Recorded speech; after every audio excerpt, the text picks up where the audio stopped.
شعیب علیہ السلام کی بیٹی کا اللہ نے قرآن شریف میں قصہ نقل کیا۔ اللہ فرماتے ہیں کہ جب یہ سیفورہ گھر سے نکلی، موسیٰ علیہ السلام کے پاس جانے لگی، تو اللہ فرماتے ہیں جب یہ راستے میں جا رہی تھی تو انتہائی شرم و حیا کے ساتھ جا رہی تھی۔ الفاظ پر غور ہے، تمشی علی استحیاء، کہ ان میں حیا تھی، ان کی چال میں، ان کے رفتار میں حیا ڈھلک رہی تھی۔ تو اس سے آپ اندازہ لگا سکتے ہیں کہ اللہ تعالیٰ کو حیا کس قدر پسند ہے۔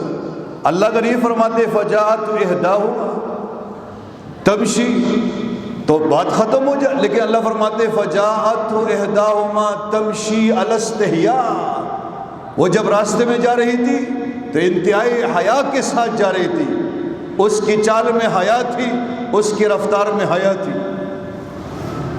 تو اس آیات کریمہ نے ہمیں یہ تعلیم دی ہے کہ اللہ کو حیا بہت پسند ہے، اور اس آیات کے ذریعے سے امت مسلمہ کی ماؤں کو، بہنوں کو، بیٹیوں کو پیغام دیا گیا کہ جب تم بھی راستے میں جائے تو حیا کے ساتھ جائے، شرم کے ساتھ جائے۔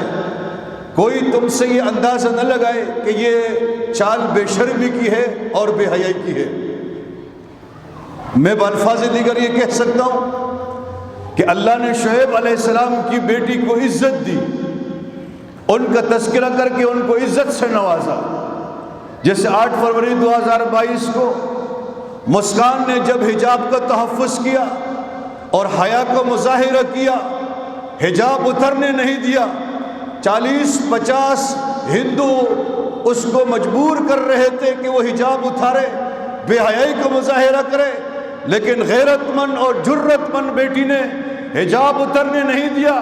تو اس کے وسیلے میں اللہ رب العالمین نے مسکان کو جو عزت دی ہے آپ لوگ تصور نہیں کر سکیں گے۔